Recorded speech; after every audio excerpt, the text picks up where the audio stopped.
la place à Pasteur Andrest. Okay.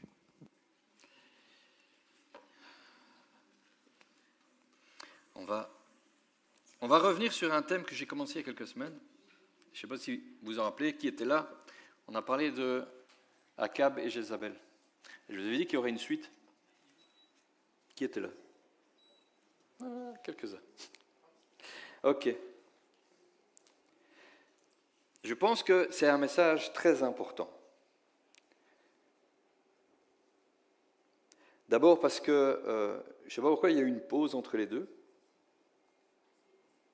Vous savez, quand on prépare un message, on ne se dit pas, tiens, quel est le sujet qui m'intéresse, quelle est ma dernière lecture. Bon, parfois, c'est la dernière lecture qui sort en prêche, hein, mais on interroge Dieu, on se met à ses pieds. En tout cas, c'est comme ça que je fais, et je suis sûr que Pasteur Miguel fait la même chose. Qu'est-ce que tu veux que je dise à ton Église? Qu'est-ce que je dois dire? C'est quoi qu'ils ont besoin d'entendre? C'est quoi l'enseignement que je dois apporter?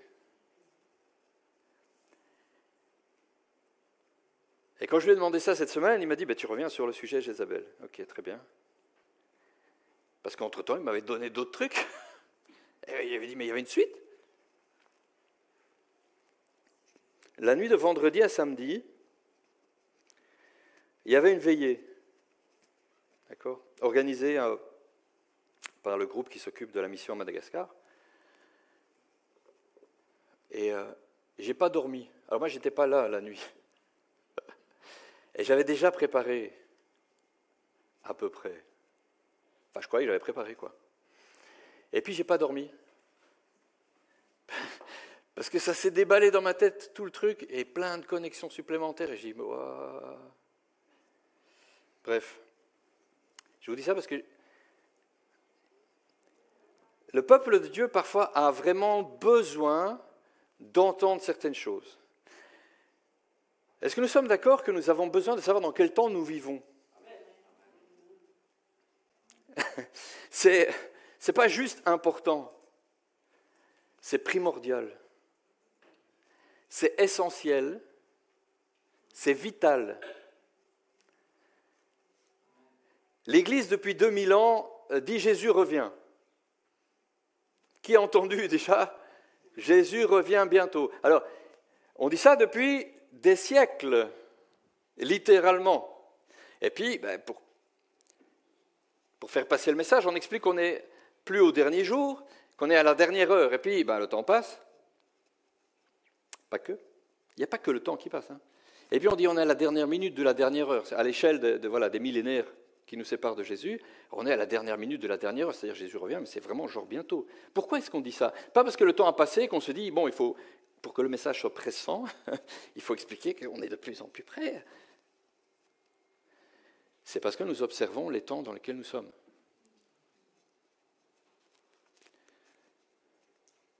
Qu'est-ce que ça va avec Jézabel? Vous allez voir. L'Église a besoin de savoir dans quel temps elle est, non pas pour avoir peur, mais pour savoir comment combattre. Pour savoir contre quoi on se bat. Si je ne sais pas contre quoi et contre qui, je ne me bats pas de manière efficace. Alors, la Bible te dit, Paul nous explique que nous ne nous battons pas contre la chair et le sang. Amen. Ce ne sont pas contre les gens que nous nous battons, jamais. Jamais. Quand bien même nous devrions affronter ou confronter quelqu'un ou ses idées. D'accord? Notre démarche à nous doit toujours être empreinte d'amour, de charité. Qu'est-ce qui attire le cœur de l'homme à Dieu? Ce n'est pas la peur du châtiment. C'est l'amour de Dieu. D'accord? Si je suis seul à penser, tant pis. J'entends pas d'amen. C'est l'amour de Dieu qui nous convainc. C'est l'amour de Dieu qui nous attire à lui de manière durable et correcte. Parce que tu peux être attiré par la religion ou par l'enseignement chrétien parce que tu as quand même peur des conséquences. Vous savez, on vous parle de l'enfer, on vous dit, tu sais, un jour tu vas te retrouver devant Dieu et puis il vaudrait mieux que tu te sois mis en ordre avec lui. Alors il y a des gens pour qui ça suffit se poser ces questions-là, l'angoisse de la mort, du châtiment et potentiellement donc de l'enfer quand on croit qu'il existe. Ça remue quand même un peu. Et pour certaines personnes, c'est la première démarche qui les a animés pour venir au pied de Jésus. Mais ça n'est pas suffisant, parce qu'avec le temps, tu peux perdre cette crainte et puis t'éloigner de la foi. Ce qui t'attire de manière certaine et durable, c'est l'amour de Dieu. Savoir que tu es aimé et accepté, ça t'ancre en lui.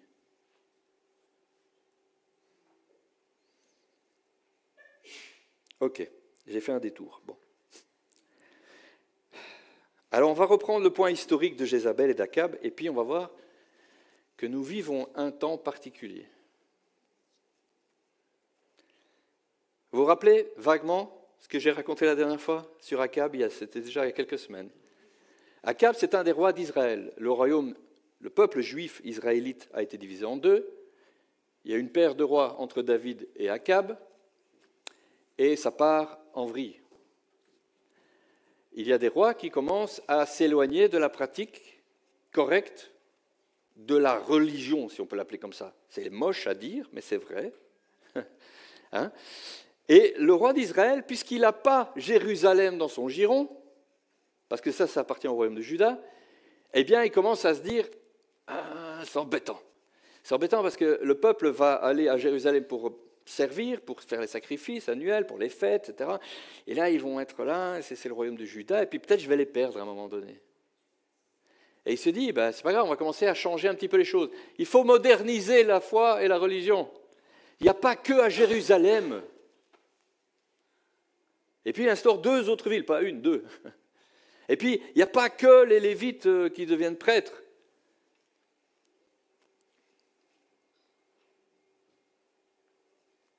Et puis, et si on faisait comme on a fait quand on est sorti d'Égypte? Je ne sais pas comment ça vient à la tête de quelqu'un, ça. Et si on se faisait une image? Une statue? Ah oui, parce que à Jérusalem, il y a le temple. Dans les autres villes, il n'y a pas spécialement le même temple. Ce n'est pas le temple de Salomon, quand même. Donc, il faudrait trouver un truc, tu vois.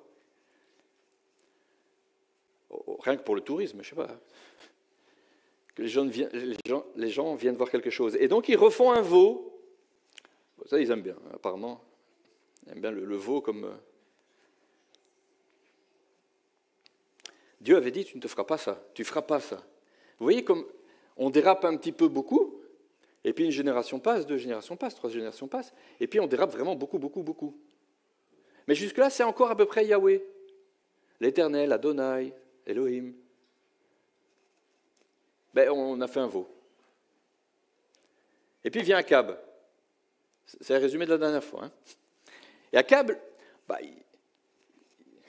pour reine, il choisit une étrangère. Ça, Dieu avait dit aussi, tu ne fais pas normalement. Ce n'est pas une bonne idée.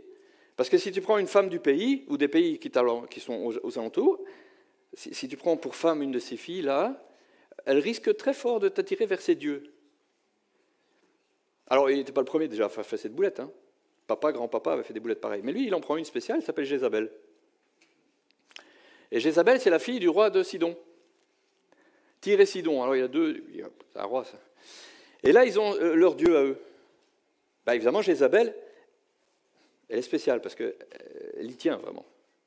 Pas seulement elle attire le cœur d'Akab vers Baal et Astarté,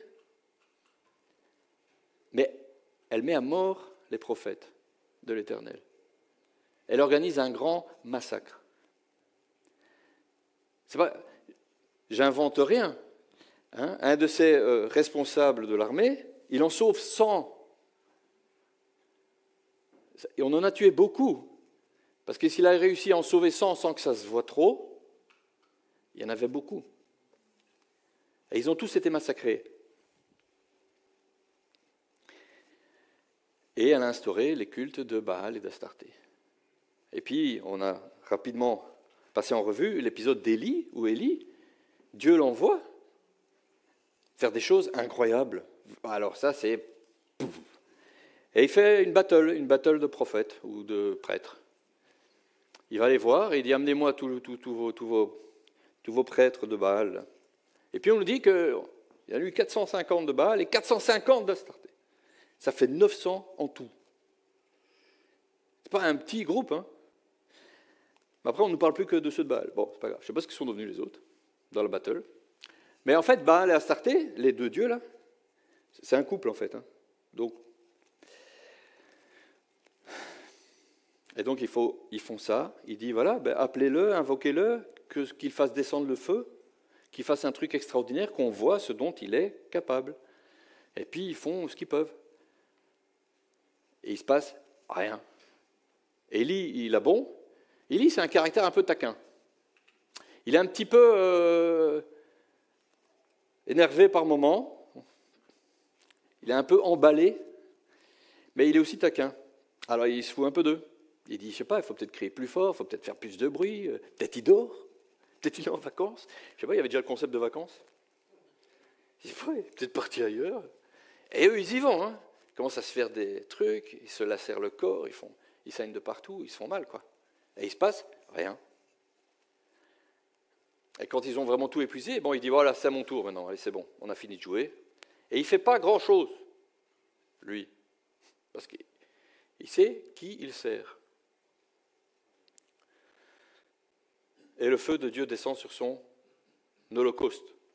Il fait un autel, vous savez c'est quoi un autel? C'est un tas de pierres. Hein. Donc il fait un tas de pierres, il met dessus une bête, et puis il fait un fossé tout autour. Alors, il est sûr de lui.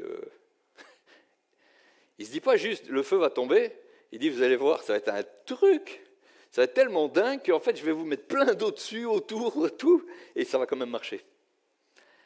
Et il dit, apportez de l'eau, allez, en avant, on met de l'eau, on met de l'eau, on met de l'eau, ça remplit le fossé tout autour et tout. Et puis, il prie. Et Dieu répond, immédiatement. Alors, le feu tombe, que ce soit un coup d'éclair, la foudre ou du feu, ou ce que vous voulez, le truc, c'est que ça tombe, ça brûle tout, il n'y a plus d'eau, il n'y a plus rien. Il n'y a plus rien. C'est-à-dire que ça explose, quoi. Littéralement, je ne sais pas ce qui s'est passé, mais les pierres, tout. Et puis, il s'emballe. La victoire, il dit, mais non, ça y est, c'est bon, vous avez compris qui c'est qui est Dieu. Tout le peuple dit, oui, c'est l'Éternel qui est Dieu. Alors, en même temps, bon, imaginez, hein, on fait ça sur la place de Soigny, tout le monde dit, il y en a encore qui croient à ça, puis tu dis, Seigneur, révèle-toi, bam. Bon, ça réveille. Hein. Mais Élie, il n'est pas juste, ben voilà, puisque c'est ainsi, repentez-vous. Non, il dit, bon, alors maintenant, vous les amenez tous ici. Et il fait lui-même un grand massacre. Et puis, Jézabel, elle n'était pas là. Et puis, elle entend ça. Et ça la met vénère.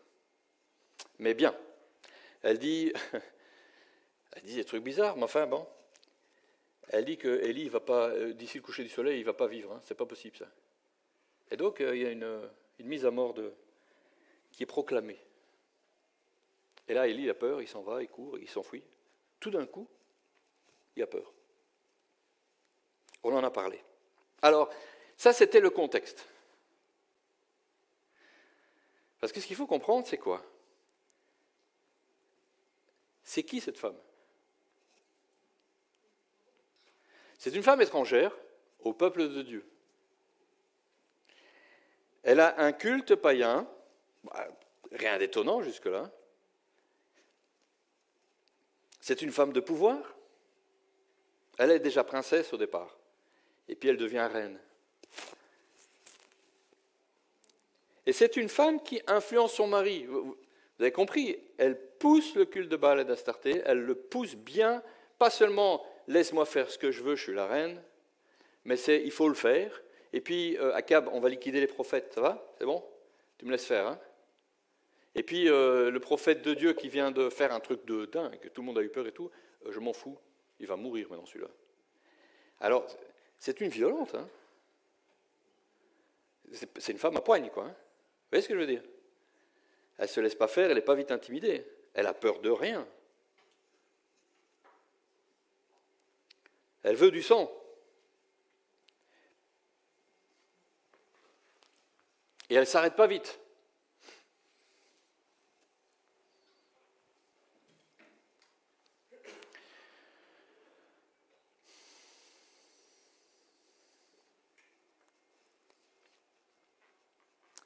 Et elle introduit en Israël le culte de Baal et Astarté. Ce sont des divinités particulières. Ce sont les divinités qui sont communes à tous les peuples de la région. Parce qu'ils ont tous plein de dieux. C'est un peu comme les Romains et les Grecs qui avaient tout un panthéon. Et chaque ville avait les siens, sauf que Baal, il était partout, et Astarté aussi, parfois avec d'autres noms. Dans le temps, plus avant, il s'appelait autrement. Mais c'est toujours une déesse particulière parce que, en général, elle a deux facettes. C'est la fertilité d'un côté et la guerre de l'autre. C'est une drôle d'association. Et le culte d'Astarté, c'était un peu particulier aussi. Tout le monde n'est pas d'accord pour dire que c'était super fréquent ou régulier, mais il y a beaucoup de traces historiques pour dire que, premièrement, il y avait la prostitution sacrée. Pour vénérer Astarté, il faut... Voilà. Alors certains disent, ouais, mais ce n'était peut-être pas le rite religieux en tant que tel qui était de la prostitution, c'est parfois juste pour apporter de l'argent au temple, si on veut. Enfin, on n'était pas là. Mais la Bible nous dit certaines choses. Et ces dieux-là, ils avaient aussi comme besoin particulier d'avoir des sacrifices humains. C'est pour ça que Dieu, quand il a donné le peuple, la terre d'Israël à Israël, il a dit, alors ceux qui occupent l'espace là, il faut nettoyer. Et surtout, vous ne faites pas comme eux. Et alors rien de ce qu'ils font, vous devez faire, en fait. Et dans la liste des choses qui sont faites, il dit, vous ne ferez pas passer vos enfants par le feu, comme eux le font. Si Dieu l'a dit, et si c'est écrit, c'est que c'était ce qui se passait. Vous voyez ? On a trouvé des trucs comme ça, des traces archéologiques. C'est vraiment étonnant comme mœurs.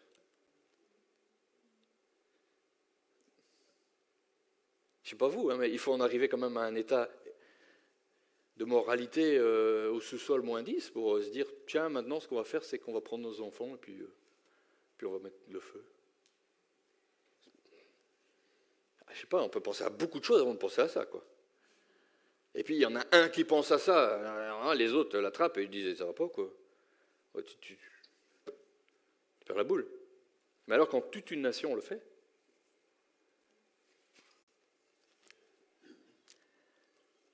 c'est important de savoir ça, parce que vous voyez, quand on lit l'Ancien Testament, et parfois les gens viennent avec « Ouais, le Dieu d'Israël, excuse-moi, mais il a quand même demandé de massacrer tout le monde. » Oui, mais le contexte est important. Ce sont des gens bizarres, ils font des trucs dingues. Alors on peut être choqué en 2020. On passe la soirée dans le fauteuil, les pantoufles, tout, et puis on regarde la télé. Et on dit, il y a quand même des massacres et tout au nom de l'Éternel. Ben non, mais c'est une autre époque. C'est d'autres gens, c'est une autre mentalité. Tu ne peux pas du tout juger. Déjà, aujourd'hui, de nos pays, on juge des trucs loin et on se dit, ouais, les barbares. Ben, grandis là-bas, d'abord. Tu penseras peut-être différemment.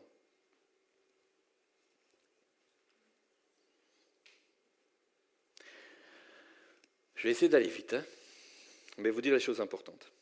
Ça, c'est Jézabel en moins, je ne sais plus combien. Je n'ai pas écrit. Ce n'est pas très important. Mais plusieurs siècles avant Jésus. D'accord ? Jézabel, elle servait des faux dieux, autrement dit des démons. Les faux dieux, ce n'est pas seulement une statue en pierre ou en bois qui ne parle pas, qui n'entend pas, qui ne voit pas, comme Dieu le dit lui-même. Il ne fera pas ça, de toute façon, c'est des idoles muettes, ça ne sert à rien du tout. Mais malgré tout, derrière là, se cachent des esprits méchants, impurs. Et puis on fait un bond en avant. On passe du livre des rois et des chroniques au dernier livre de la Bible, à l'Apocalypse. Apocalypse 2, à partir du verset 18.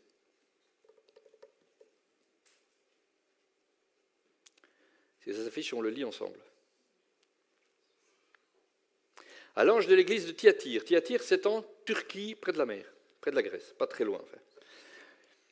Écrit ceci, « Voici ce que dit le Fils de Dieu, dont les yeux sont comme une flamme ardente et les pieds comme du bronze. Je connais tes œuvres, ton amour, ta fidélité, ton service et ta persévérance. » Là, je pense que quand il est arrivé à cette phrase-là, parce que ça a été lu, cette lettre, elle avait été destinée à l'église de Thyatire, hein, je pense qu'ils ont dit un petit sentiment de « T'as vu ce que Jésus nous dit ? Je connais tes œuvres, ton amour, ta fidélité, ton service et ta persévérance. » Magnifique. Je sais que tes dernières œuvres sont même plus nombreuses que les premières, donc t'en fais de plus en plus. C'est un bon témoignage. Pourtant, j'ai un reproche à te faire. En hébreu, il dit, j'ai un petit truc contre toi. Mais le petit, c'est un mot ironique. Parce que ce n'est pas petit. Tu laisses cette femme, cette Jézabel qui se dit prophétesse, tu la laisses égarer mes serviteurs en leur enseignant à participer à des cultes d'idoles, en se livrant à la débauche et en mangeant les viandes des sacrifices. On peut être une église qui a des œuvres bonnes, qui aime Dieu, qui aime son prochain, qui est fidèle dans ça, qui sert et qui est persévérant. Et on peut avoir au milieu de nous Jézabel. Alors, la voir, c'est rien. Il dit, tu laisses cette femme. Autrement dit, tu sais ce qui se passe et tu ne fais rien. Et qu'est-ce qu'elle fait ? Elle se dit prophétesse. C'est-à-dire, elle dit, Dieu m'a dit. Je contextualise un petit peu, je paraphrase pour que vous compreniez bien. Tu as parfois quelqu'un qui vient te voir, quelqu'un de l'assemblée, quelqu'un, peut-être pas de l'assemblée, mais d'une autre, et qui te dit « Dieu m'a dit ».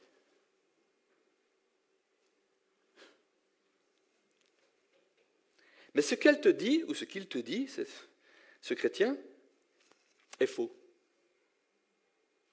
Ici, Jésus dit, cette Jézabel, elle enseigne des trucs dingues. Parce que ça pousse les gens à faire quoi ? À se livrer à l'immoralité sexuelle, à la débauche. Les mots, on ne sait plus ce que ça veut dire. En hébreu, il dit la fornication. Autrement dit, on couche, à gauche, à droite. Et Jézabel, elle vient, elle dit, Dieu m'a dit, et puis, on finit la soirée autrement. Ça peut surprendre, hein ? Non ? Enfin, vous lisez ça, vous dites, mais enfin, c'est incroyable, quoi. C'est pas une église qui fonctionne bien, quoi. Alors, il y a les œuvres, l'amour, la fidélité, le service et la persévérance.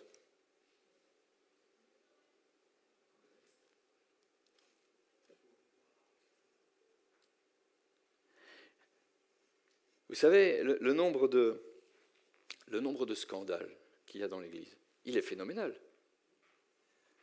On entend tel et tel ministère connu, des trucs formidables, des trucs, des œuvres de fidélité, de service, d'amour.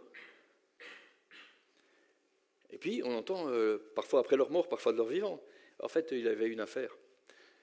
Et puis quand on apprend qu'il en avait une, quelqu'un dit, non, plusieurs. Ce n'est pas la première fois. Il y a des endroits où, je ne sais pas moi, n'importe quoi se passe. Le groupe de chant, ils font des répètes et puis ils font des soirées.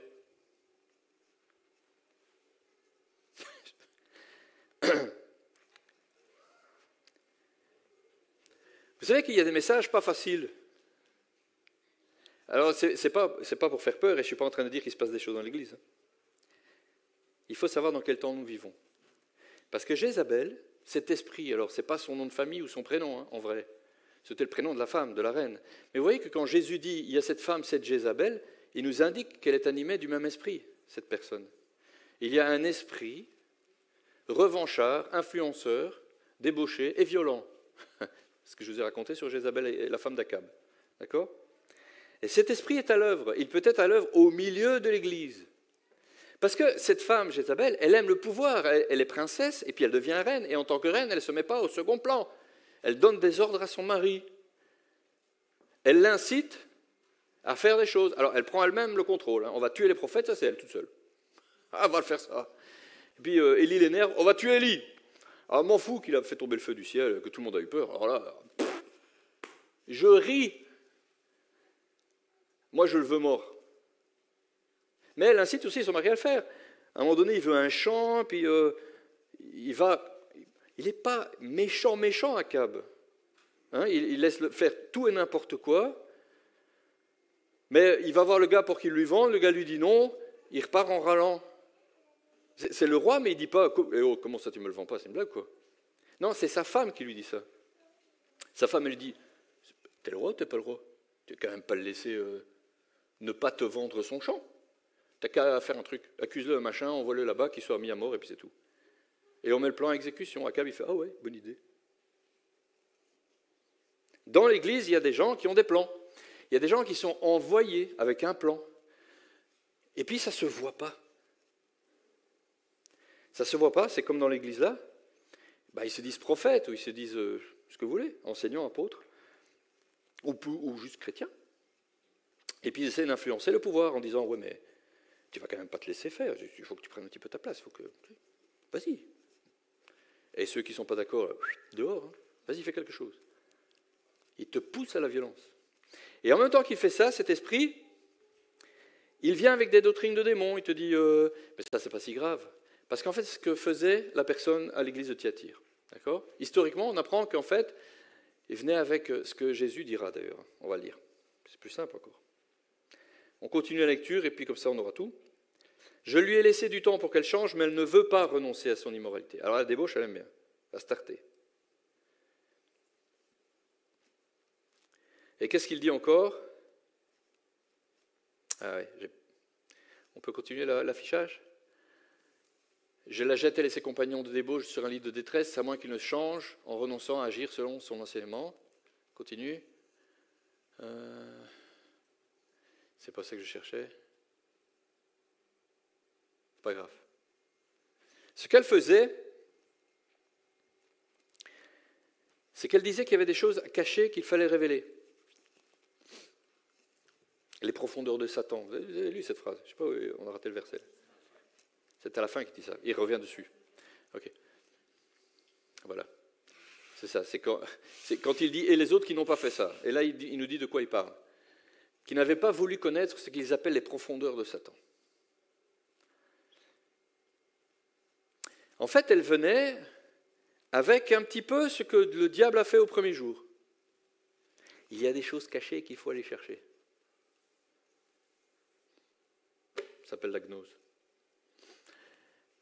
Il faut aller chercher des choses cachées. Il y a des révélations particulières que tu n'as pas, que tu n'auras pas toi. Il faut venir me suivre pour que je te les donne. Il y a des gens comme ça qui dans l'église te disent Dieu m'a dit, Dieu m'a dit, Dieu m'a dit, et puis ils viennent te dire à toi Dieu m'a dit pour toi, Dieu m'a dit pour toi, Dieu m'a dit pour toi. Et si tu remets en question ce qu'ils disent, alors leur visage parfois se révèle. Comment oses-tu? C'est Dieu qui a dit.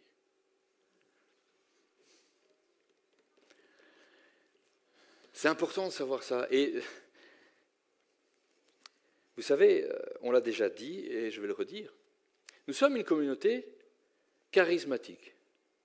D'accord ? C'est affiché à l'entrée. Ça veut dire quoi ? Ça veut dire que nous croyons au Saint-Esprit, plus qu'un peu. Nous croyons au don de l'Esprit, plus qu'un peu. D'accord ?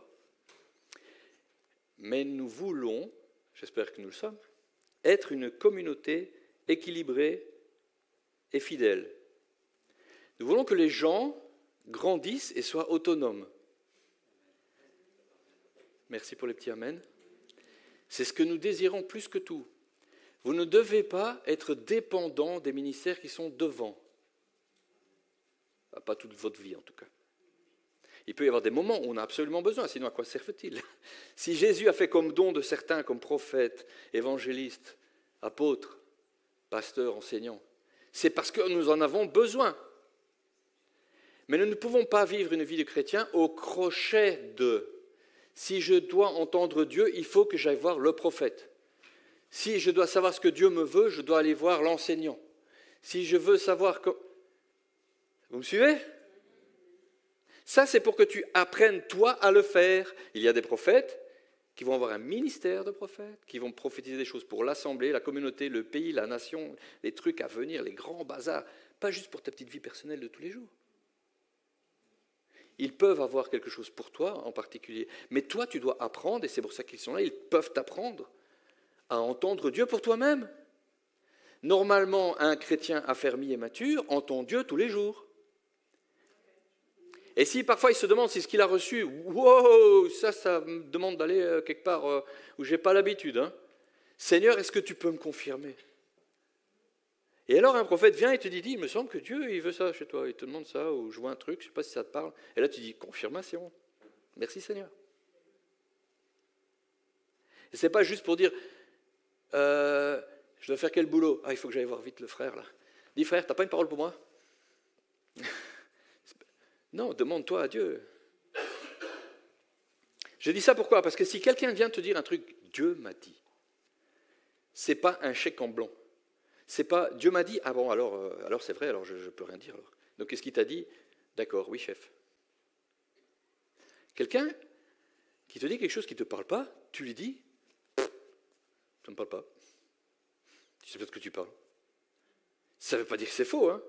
Peut-être demain tu sauras de quoi il parle. Mais en tout cas, dis-lui.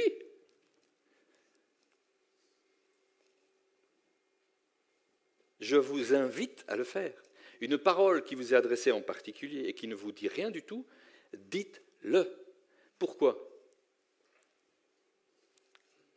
Parce que si c'est Jézabel qui parle, ça ne va pas lui plaire. Si c'est un chrétien, un fils de Dieu, un enfant de Dieu, une femme,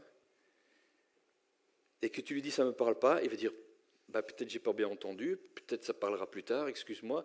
Il prend la responsabilité de ce qu'il fait. Un prophète doit être responsable de ce qu'il dit. S'il se trompe, qui croit qu'un prophète peut se tromper? Bon, plus ça aurait été une église plus saine, mais quelques-uns c'est bien. Nous ne sommes pas dans l'Ancien Testament, nous sommes sous le Nouveau. Lire la Bible est important, primordial, essentiel et vital, parce que sinon tu ne sais pas. Alors, un prophète de l'Ancien Testament, si tu lui disais « je ne sais pas ce que tu racontes », en général, il s'énervait aussi. Parce que sa vie en dépendait à lui. Dans le Nouveau Testament, nous avons tous, qui sommes convertis, nés de nouveau et remplis du Saint-Esprit, la capacité d'entendre Dieu. Et on nous dit d'analyser les prophéties, de juger de toutes les prophéties. Paul nous rappelle que nous prophétisons partiellement, que nous connaissons partiellement. Et donc, une communauté qui fonctionne bien, qui est équilibrée, elle ne dit pas le prophète a dit. Et puis c'est tout. Le prophète a dit, donc voilà. Non, elle dit, un tel a reçu une prophétie, on va voir, on va prier dessus. Et puis ça a été confirmé 3 fois, ok, là c'est bon. Pas par des gens qui ont entendu la première et qui disent, oui, je... Hein? Non, il y en a un qui prophétise à quelqu'un, puis un autre qui vient et qui lui fait la même prophétie, tu dis, ah, ça commence à faire clic. Et puis s'il y en a un troisième, tu dis, ok, là, Seigneur, j'ai compris, tu parles. Le mieux, c'est quand il te confirme quelque chose à toi. Jézabel n'aime pas être remise en question, c'est une femme de pouvoir. C'est un esprit de pouvoir. Je ne voudrais pas qu'on pense que je parle contre les femmes. On parle bien de l'esprit qui était en Jézabel, qui animait cette femme et qui anime la prophétesse de l'Apocalypse, de l'église de Thyatire. Il y avait une femme là qui faisait un peu ça.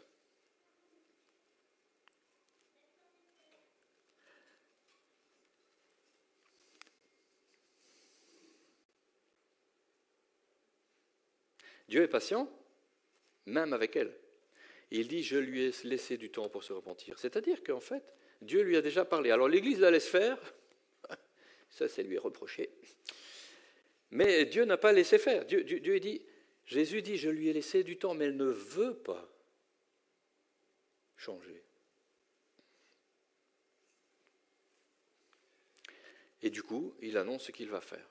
Il va la retrancher, elle et ceux qui la suivent. Pourquoi? Pas parce qu'il est violent, méchant et qu'il punit. Amen? Dieu ne fait pas ça parce qu'il est méchant, en colère, qu'il est vénère et qu'il en a marre. Pourquoi est-ce qu'il dit « je vais retrancher Jézabel et tous ceux qui la suivent » ? Pour ceux qui restent. Parce que si on laisse faire, déjà l'Église laisse faire, alors si Dieu laisse faire, mais ça va contaminer tout le monde. Ça va contaminer tout le monde. Et si ça contamine tout le monde, il n'y a plus d'Église, il n'y a plus d'évangile prêché, c'est n'importe nawak. Ça part en vrille.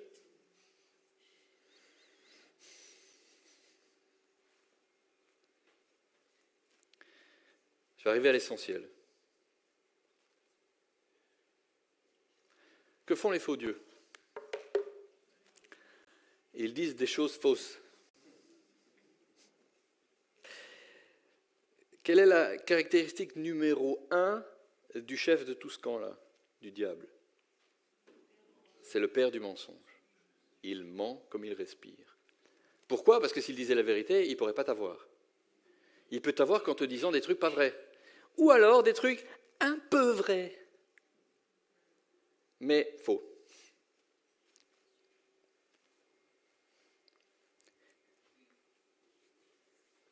Alors, l'Église n'a pas l'habitude, en tout cas celle-ci, de parler d'actualité.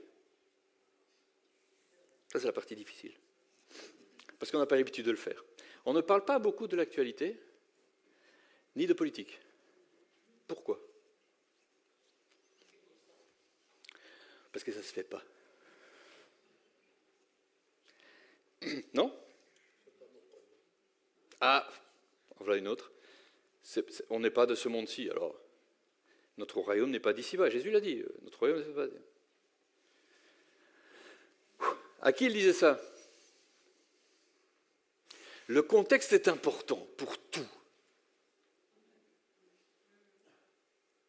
Il a dit ça à Ponce Pilate, parce que les autres disaient, il se prétend roi des Juifs, donc autrement dit, il va attaquer Rome, il va nous libérer de l'oppresseur et de l'envahisseur. Et il a dit, wow, mon royaume n'est pas de ce monde, et d'ailleurs s'il l'était, j'aurais mes gens qui prendraient les armes et qui viendraient à ma rescousse. Est-ce que ça veut dire que l'Église doit être silencieuse sur ce qui se passe dans le monde ? Non. Merci.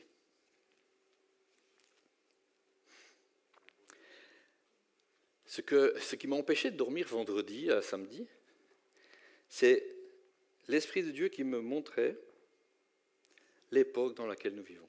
J'avais préparé ce truc, et puis il m'a mis à cœur de vous parler de certaines choses.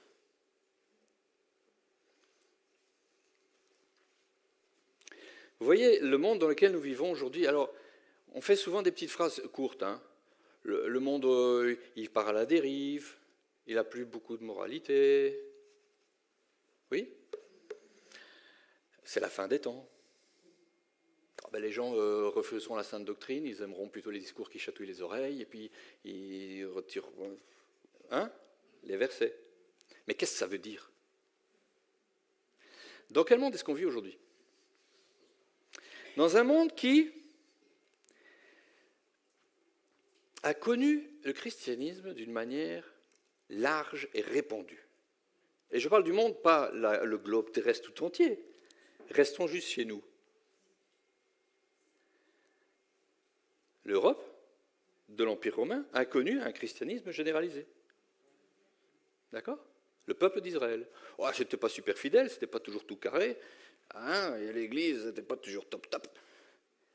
Mais dans l'ensemble, chrétien. Et puis, il y a une période de l'histoire, beaucoup plus récente, où on a eu des Akab qui sont arrivés, qui ont commencé à dire, on peut peut-être faire d'autres trucs. Alors, par exemple, on n'est pas vraiment interchrétienne, il faut arrêter de dire ça, c'est un peu pelant. C'est un peu embêtant, ça c'est un peu oppressant pour ceux qui ne sont pas chrétiens.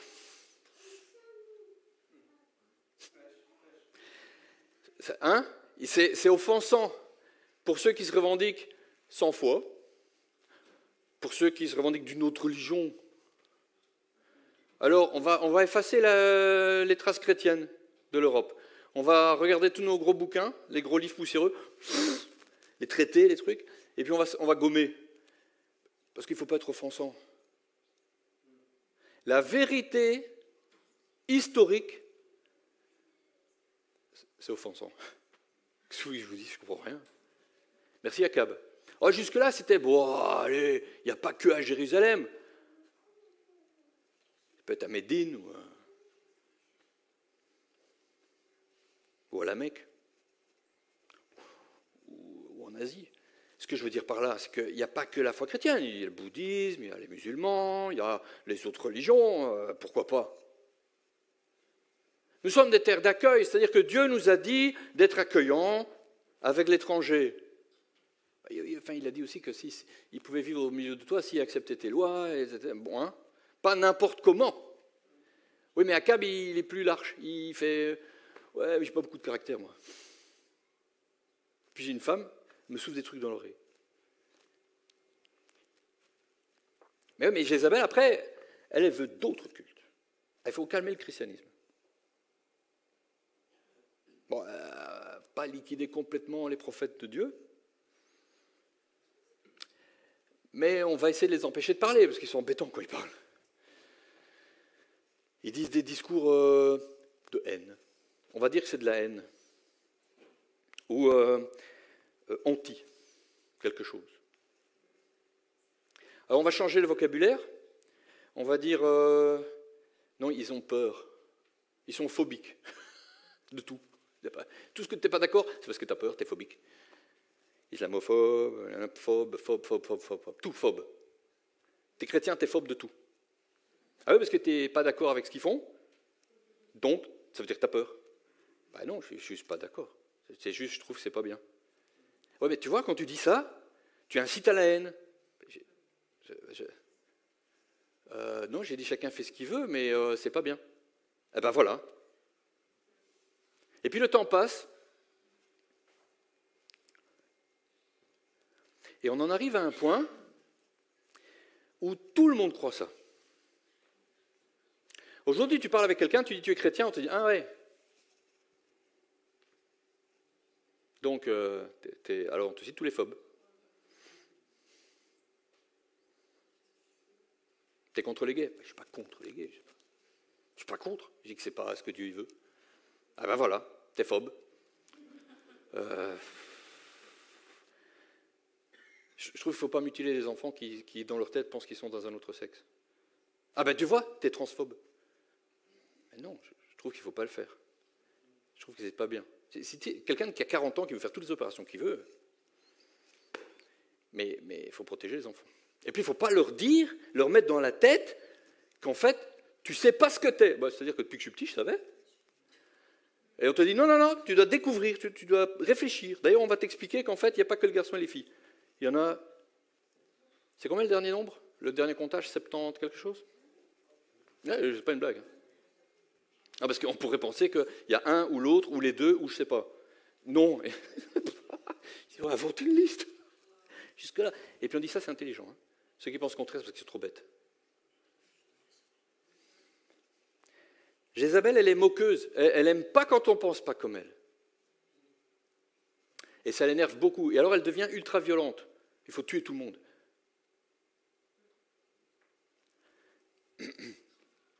L'actualité. Il y a un meurtre qui parcourt le monde depuis une paire de semaines. Tout le monde en a entendu parler? Charlie Kirk. Je ne sais pas combien de chrétiens pensent que ce qu'ils voient à la télé, ou sur les médias, ou sur les réseaux, est fiable. Je ne veux pas une réponse.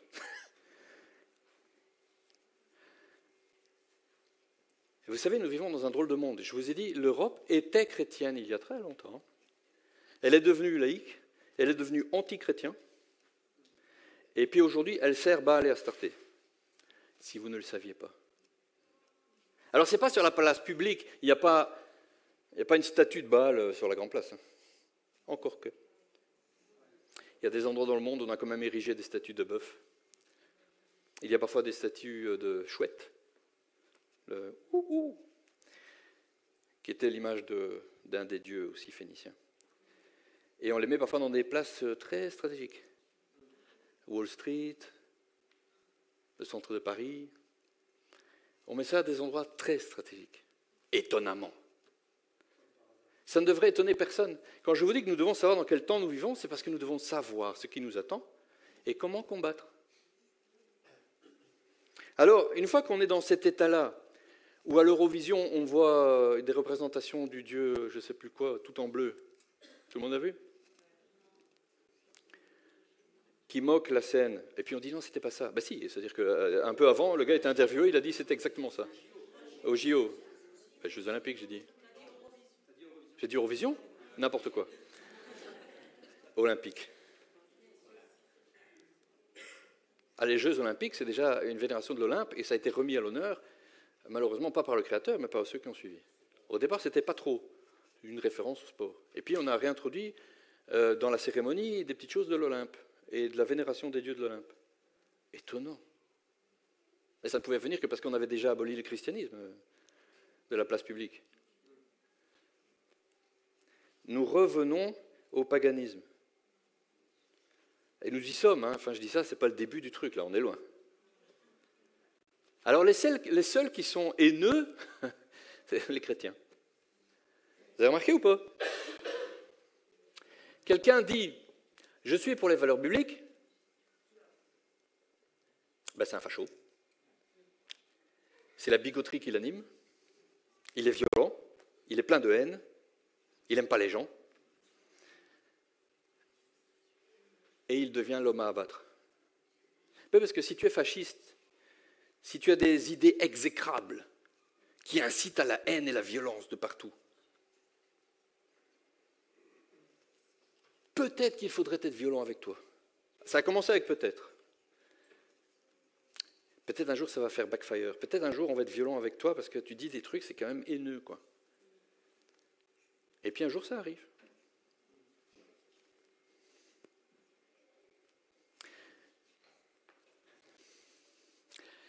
Ce que je voudrais vous laisser comme message aujourd'hui, vous voyez, c'est que nous vivons dans un temps complètement dominé par l'esprit de Jézabel.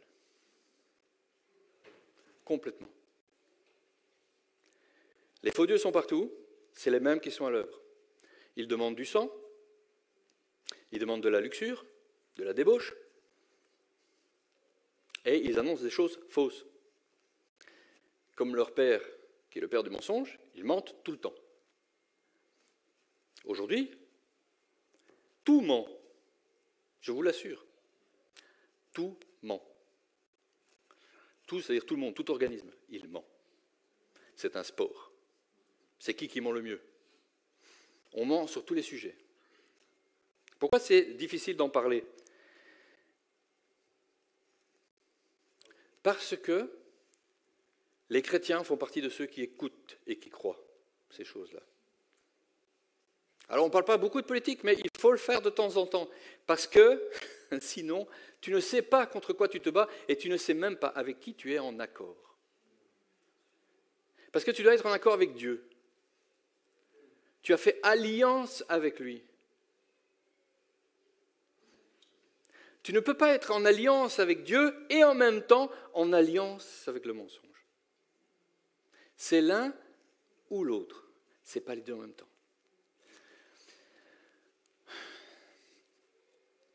Parfois, les adversaires à la foi ont un discours qui utilise la foi.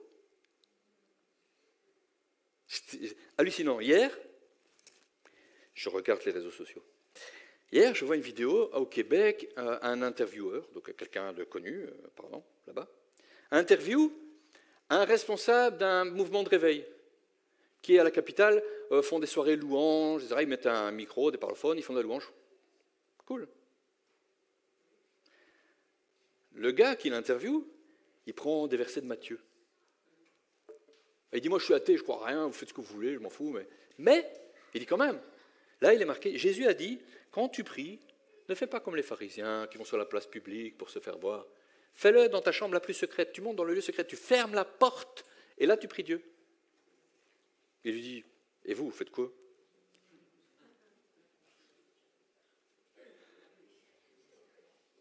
Vous savez quoi répondre ou pas?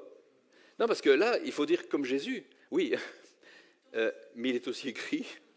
Parce que là, tu fais Satan, là. Dieu a-t-il vraiment dit, attends, regarde, il y a un verset. Il y a un verset qui dit qu'il faut aller dans le lieu secret. Qu'est-ce que tu fais dans la rue?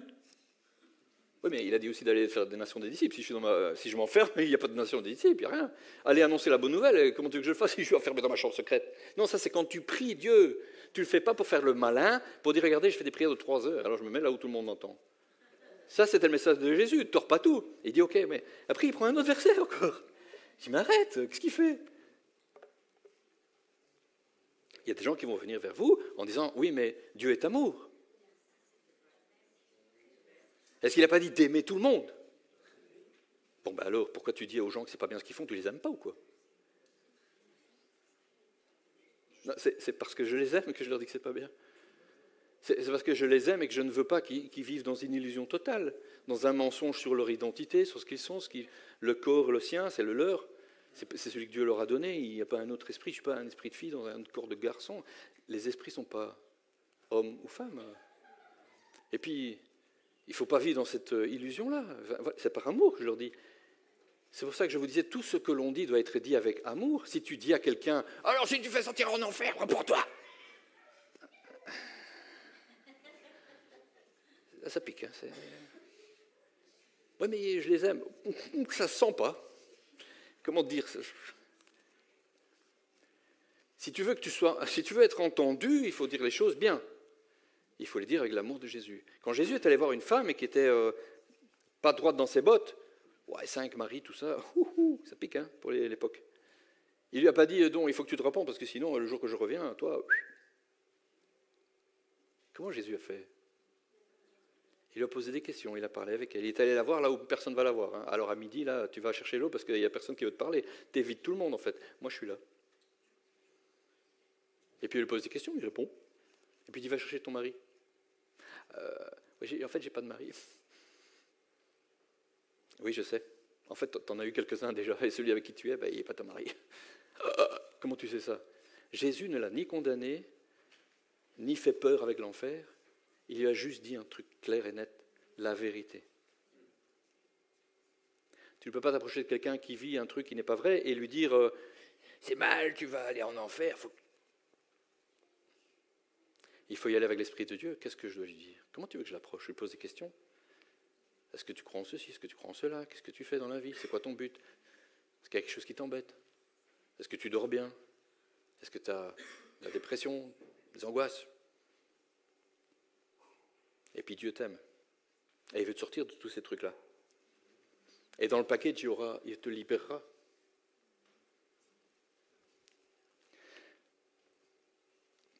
J'ai écouté Charlie Kirk pendant des heures. Vous savez, ça avait commencé, je ne sais pas, avant l'an 2000. J'ai commencé à regarder la télévision américaine. Il ne faut pas faire ça.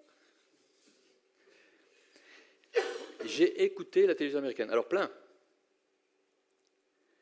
Quand tu veux juger de quelque chose, n'écoute pas juste un son de cloche. N'écoute pas seulement ceux qui sont en dehors du contexte, juger ce qui se passe là-bas. Quand vous écoutez nos journaux, avec lesquels nous avons grandi, parler d'un truc qui se passe là-bas, ou en Ukraine, ou en Israël, ou n'importe où. Ne croyez pas qu'ils vous disent juste des faits.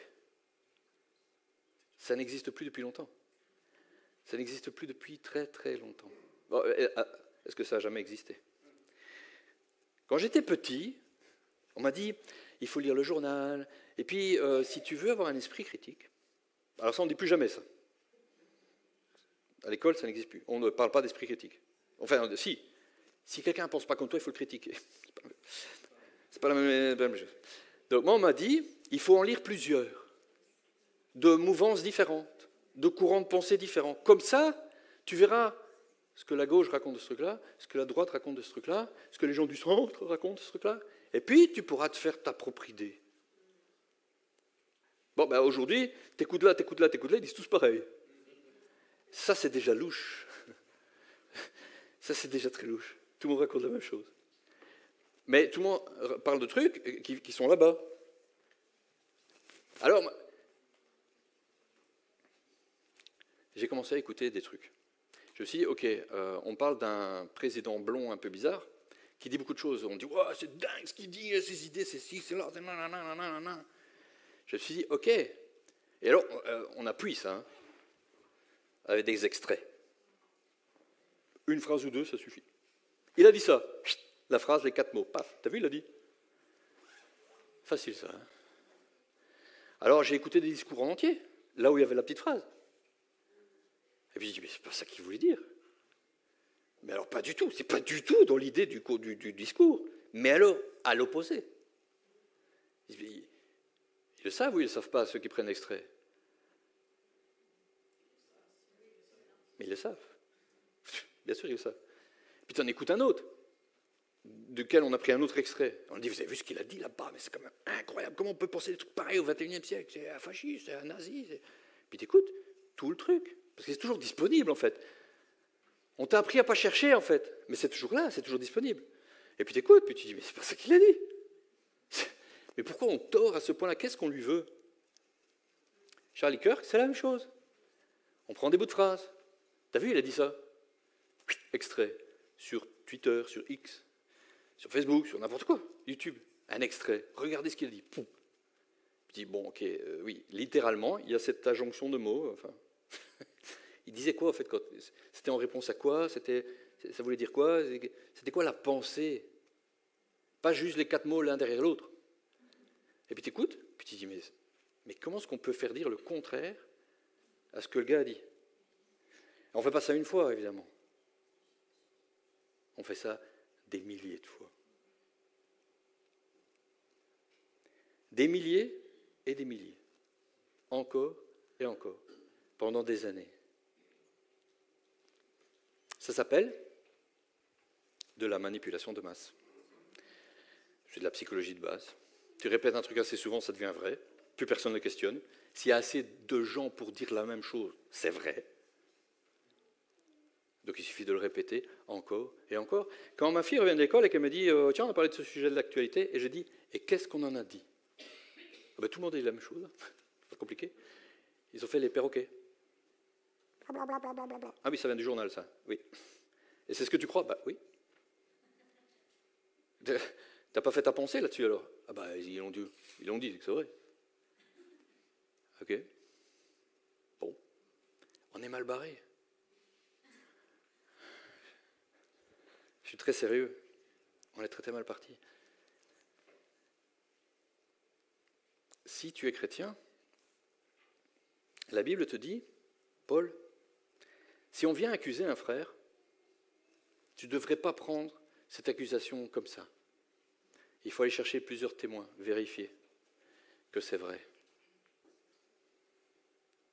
Vous savez, la pensée du monde, la pensée de Jézabel, les idoles, les faux prophètes, mais vrais prophètes de Baal, ils nous font croire toutes sortes de choses complètement fausses. Mais avec le temps, on finit par les croire. Parce qu'on ne prête pas attention. Parce qu'on n'interroge pas Dieu à ce sujet.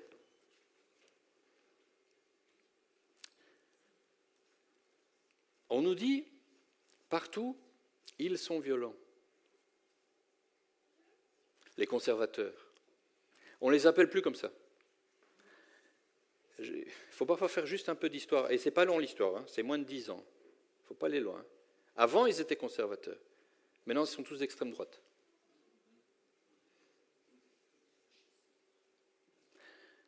Chrétien, en tant qu'enfant de Dieu, tu es censé être conservateur dans ta pensée. Parce que Dieu est le même hier, aujourd'hui, éternellement, il ne change pas.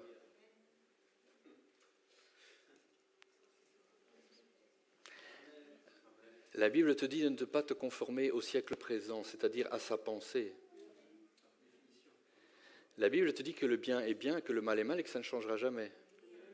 Ça ne dépend ni du temps ni des circonstances. Si, avec le temps, et parce qu'on t'a fait « Est-ce que Dieu a vraiment dit ?» et puis les choses ont changé, tu sais. Si tu as écouté ça, tu as glissé tout doucement, mais sûrement, dans les mensonges du diable. Parce que quand Dieu dit un truc, c'est vrai. Ça ne change pas. Il ne se dit pas un peu plus tard, allez, vous avez changé, on va laisser couler maintenant. Il y a une chose qui a changé, c'est quand il a tout accompli à la croix. Ça a changé quelque chose. Tu n'es plus puni pour ce que méritent tes fautes et tes actes.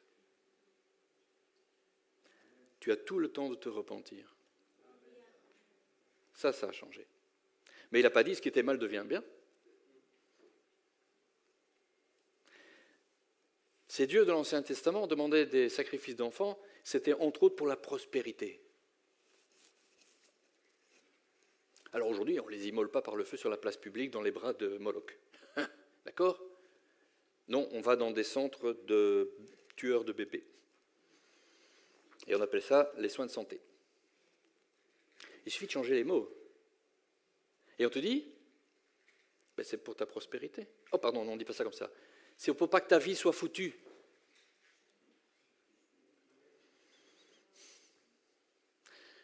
Si tu ne veux pas que tes études soient foutues, que tu n'aies pas un bon boulot après, puis que tu ne rentres pas comme esclave pour une grande boîte, pour que tu sois prospère, il faut liquider ce qui est en toi. Alors on te dit, ce qui est en toi n'est pas un bébé. Mais non, on n'est pas cruel. C'est un fœtus. Je ne vais pas faire beaucoup plus long, vous avez compris l'essentiel. Quand quelqu'un proclame ça, quand il dit « je pense que c'est mal », pourquoi je dis que c'est mal ? Parce que Dieu a dit que toute vie était valable, que l'homme a été créé à son image, et qu'il faut valoriser toute vie parce qu'elle vient de Dieu. C'est la Bible, hein ? Si tu crois à la Bible, tu es censé dire la même chose. Et on te dit ça, c'est un discours de haine. Ce mec propage la haine. Il est anti-femme. Ok ? Qu'est-ce qu'il a dit d'autre ? Il a dit que le couple, selon Dieu, c'est un homme et une femme. Il a dit que l'homme doit être le leader de sa famille, de sa maison. C'est dans la Bible. Mais que nous sommes égaux en valeur et en droit. Et que si tu veux travailler, tu peux travailler. Mais que si tu veux que tes enfants grandissent dans la foi, qu'ils soient des êtres solides, tu dois t'en occuper. C'est dans la Bible. Eh bien, on te dit, ça c'est un discours de haine. Ce type est un type d'extrême droite, il est un suprémaciste. Et qu'est-ce qu'il a dit ? Vous avez déjà vu des débats ? Alors, souvent on montre que des extraits tellement pourris que vous ne pouvez peut-être pas tout voir. Il faut aller les chercher, les débats, ils sont tous là. On lui pose des questions sur les races. Il dit, il n'y a pas de race. Je ne veux pas qu'on base une société sur les races parce que ça n'existe pas. Info, c'est dans la Bible. Nous descendons tous de Adam et Ève. Et après lui, Noé et ses enfants. Il n'y a pas de race. La race, c'est la race humaine.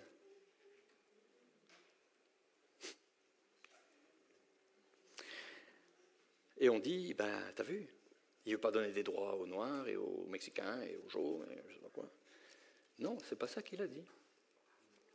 Il a dit, je suis contre les discriminations, même positives.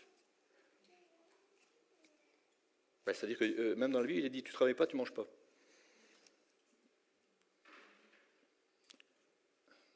Il n'a pas dit, tu ne manges pas, tu seras assisté par l'État.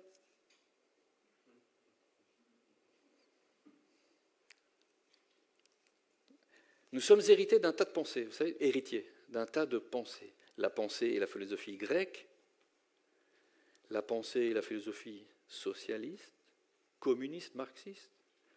Nous sommes héritiers de tous ces courants de pensée. On nous les enseigne à l'école, à la télévision, dans les films, dans toutes sortes de documentaires. On nous explique le bien de tout ça. Et on l'ingurgite. Parce que quand quelqu'un expose son cas, il semble toujours qu'il ait raison. C'est dans la Bible. On parle d'une dispute, mais peu importe. Il y a deux camps, tu l'écoutes un. Si tu ne mets pas ta critique en marche, tu dis, ce qu'il dit, c'est bien, il a d'avoir raison, ça a l'air bien pensé, bien structuré, il a des chiffres et tout, ça a l'air bien. Non, c'est pas ça. Tu dois dire, ok, qu'est-ce que tu m'as raconté là ? Attends, je vais regarder un petit peu ce que Dieu dit. Ça colle pas. Ah, c'est peut-être bien fait, peut-être je ne vois pas la faille, mais c'est contraire. Donc, ce n'est pas pour moi.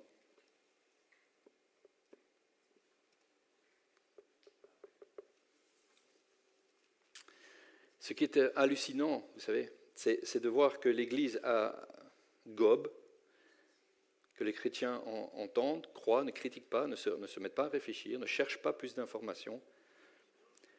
Vous savez ce qui est en train de se passer aux États-Unis? Je suis sûr que ce n'est pas dans vos journaux. Alors, maintenant, je vais être très honnête avec vous, je ne les écoute plus. Mais plus du tout. Enfin, plus du tout. De temps en temps, je regarde un, et chaque fois, je me dis, ah, c'est pas possible, comment c'est biaisé. Vous savez, un truc pour voir comment ça marche, vous ne regardez pas pendant 3 mois, plus du tout, hein, et puis vous regardez une fois. Vous allez voir que vous n'aviez jamais vu comment c'était, sauf à ce moment-là. Quand tu n'es plus dans le bain, et que tu écoutes le truc une fois, tu dis, oh, mais quel biais! Entendez, c'est coloré, quoi. Ils sont dans un chemin, c'est plus un rail, hein, c'est un sillon de 5 mètres de profond, on ne sort pas de là, quoi.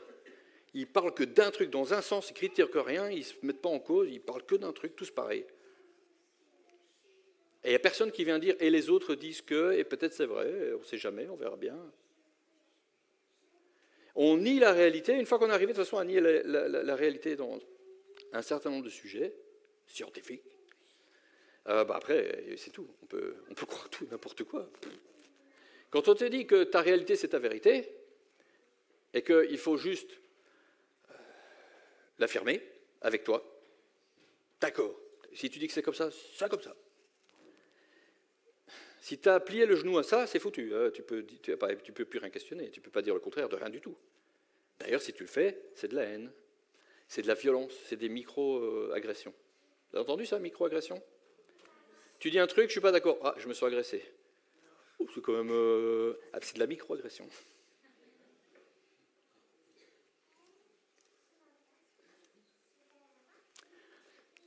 Je vais m'arrêter là. On pourrait parler toute une journée. Hein. Vous savez, nous devons être à la recherche sans arrêt d'une chose, la vérité. Jésus a dit, je suis la vérité. Il a dit, le père du mensonge, c'est le diable. Alors quand tu entends quelque chose, il faut absolument t'assurer que ce n'est pas du mensonge. Le mensonge n'est jamais anodin, n'est jamais fortuit. Oh, elle n'a pas fait exprès. Pas dans les discours officiels, pas dans un truc qu'on te raconte qui a été préparé, revu par 5 collègues. Hein. La presse, c'est ça. Hein. Il n'y a pas un type tout seul qui a dit un truc, puis les autres font « Ah, on s'est planté là, oula !» Non, ils se sont tous mis d'accord sur ce qu'il fallait dire. Hein. Et puis quand la réalité est parfois là, on dit « Non, mais c'est pas vrai. » Ouais, non. Reconnaître qu'on a tort. Chrétien, il faut reconnaître quand on a tort. Hein. Vraiment. Je vous ai dit, si une prophétie n'est pas juste, il faut dire c'est pas juste. Frère, je pense que là, tu n'as pas bien entendu, ça ne colle pas du tout à ma situation. Non, je ne suis pas à la recherche d'un boulot, ou bien non, je ne suis pas malade, ou bien pas du tout. Non, je n'ai pas envie d'avoir un autre enfant. Pourquoi tu me dis que tu as l'impression que j'ai envie d'avoir un enfant? Non, pas du tout. Il faut dire quand c'est faux. Parce que le prophète a besoin de savoir quand il a entendu Dieu et quand il n'a pas entendu, parce qu'il peut s'être trompé. Ou bien c'est vrai en partie, quoi. Alors cette partie-là, c'est vrai. Ça, je ne vois pas du tout. C'est important parce que pourquoi est-ce que Dieu même permettrait ça? Parce que sinon, on a le melon. J'ai tiré à la mitraillette 15 paroles de connaissance et toutes justes et personne ne dit rien. Non, mais sauf que peut-être il y en avait 4 qui n'étaient pas justes, ou qui parlaient absolument à personne. Et le gars, il prend de l'assurance. Hein. Et puis il en sort 10 autres la prochaine fois, et puis 20. Et puis le jour que quelqu'un lui dit non, je crois pas. Wow. Et tu rigoles, ça fait 200 que j'en donne, toutes justes. Alors c'est toi qui n'es pas correct. Il faut garder l'humilité. Cherchez la vérité. Je vous invite à interroger Dieu et à utiliser l'intelligence qu'il vous a donnée.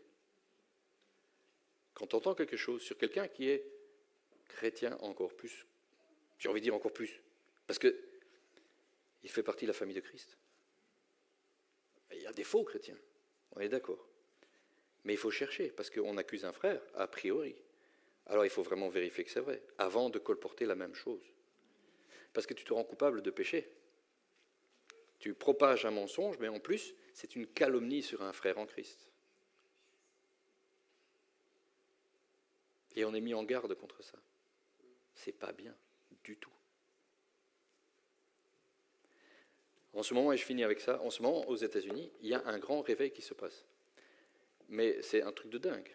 Je ne sais pas si on en parle dans les réseaux, c'est ça que je voulais dire tout à l'heure, ou dans vos journaux ici, ou dans nos journaux, belges, français, européens.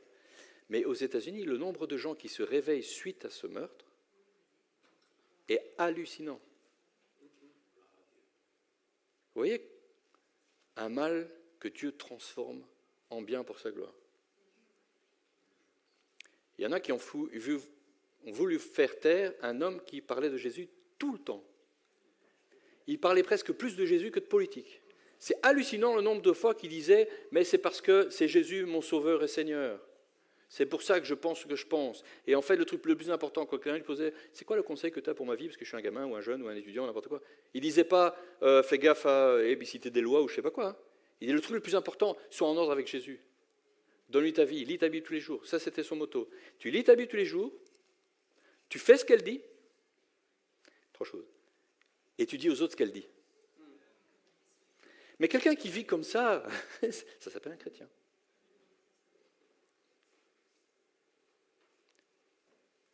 On a voulu le faire taire parce que ça, c'est le truc le plus énervant pour Jézabel.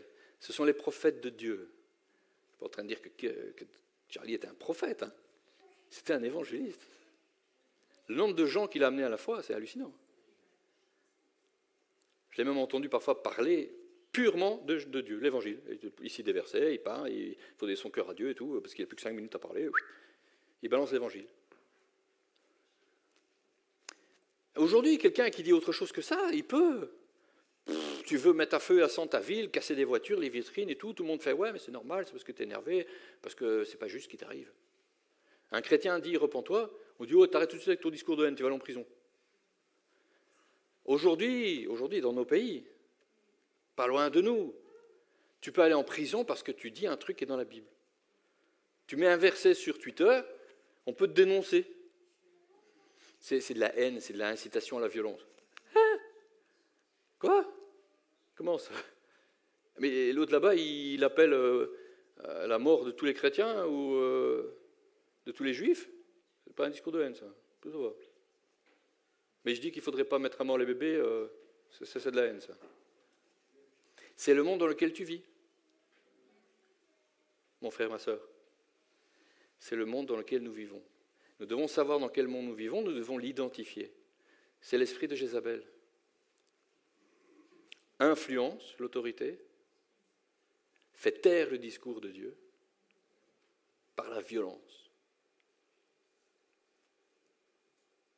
Et l'Église, elle doit être quoi là-dedans? Silencieuse?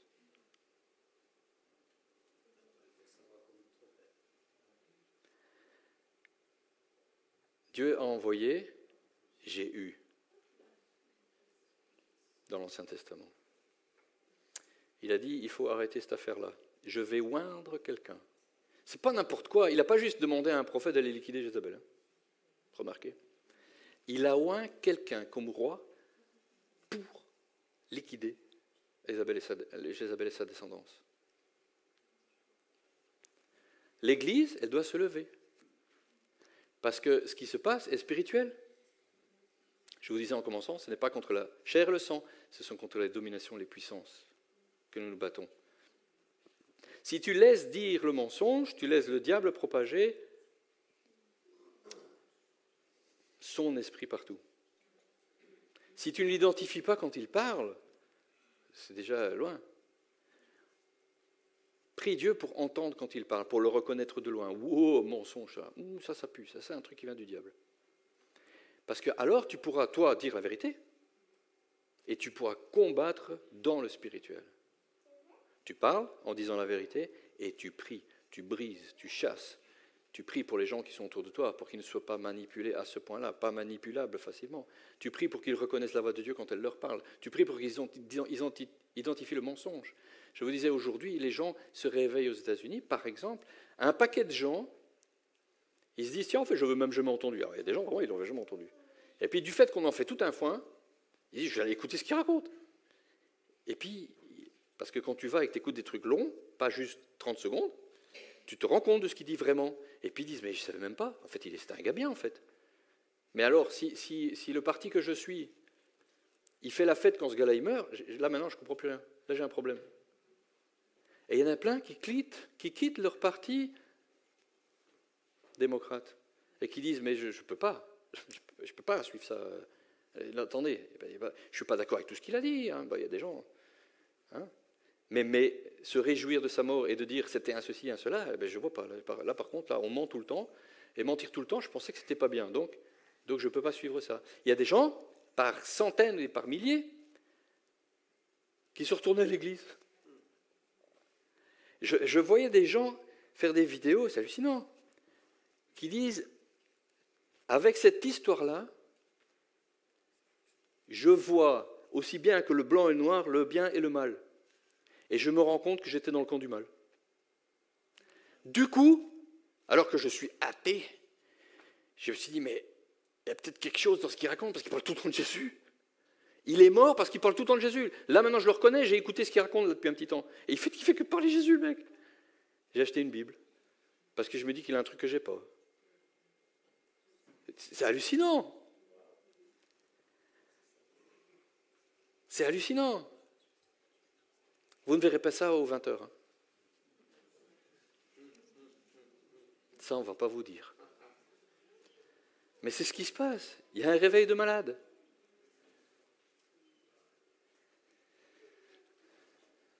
On va s'arrêter là.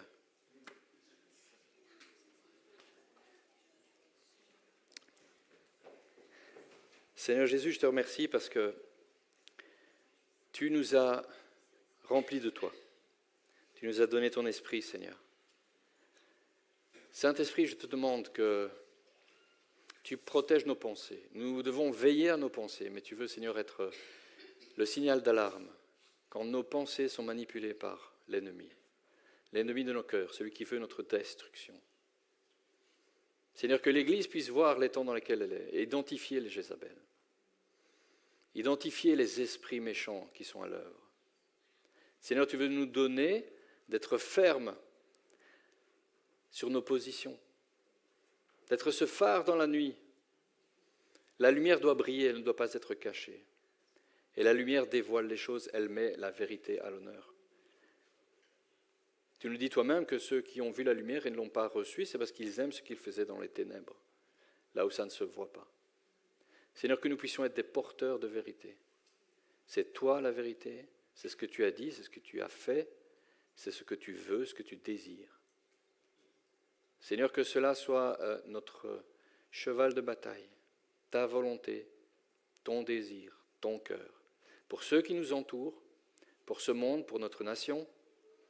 Seigneur, que nous puissions avoir tes valeurs, que nous puissions croire vraiment ce que tu dis comme étant la vérité et le bien. Seigneur, que le monde n'ait pas d'influence sur nous, que ton Église puisse se mettre à part, ne pas se laisser influencer par tout vent de doctrine. Seigneur, que nous puissions garder tes commandements. Tu as dit, celui qui m'aime, c'est celui qui garde et fait ce que je dis. Que nous puissions être cela pour que quand tu reviens, tu puisses nous trouver à l'œuvre, veillant et priant. Merci Père, tu veux augmenter l'huile en nous, que nous puissions avoir cette huile de réserve. Seigneur, que nous puissions avoir du feu quand tu arrives, du carburant, ton esprit en nous, Seigneur, ta vérité, tes révélations. Seigneur, je te remercie, je te loue, je t'adore, je bénis la communauté, chacune des familles représentées, Seigneur. Que ton esprit nous accompagne, que ta paix soit sur nos demeures. Merci Jésus pour ta protection, pour ton amour, pour ton plan merveilleux. Merci Père, merci Saint-Esprit. Au nom de Jésus, j'ai prié. Amen. Amen.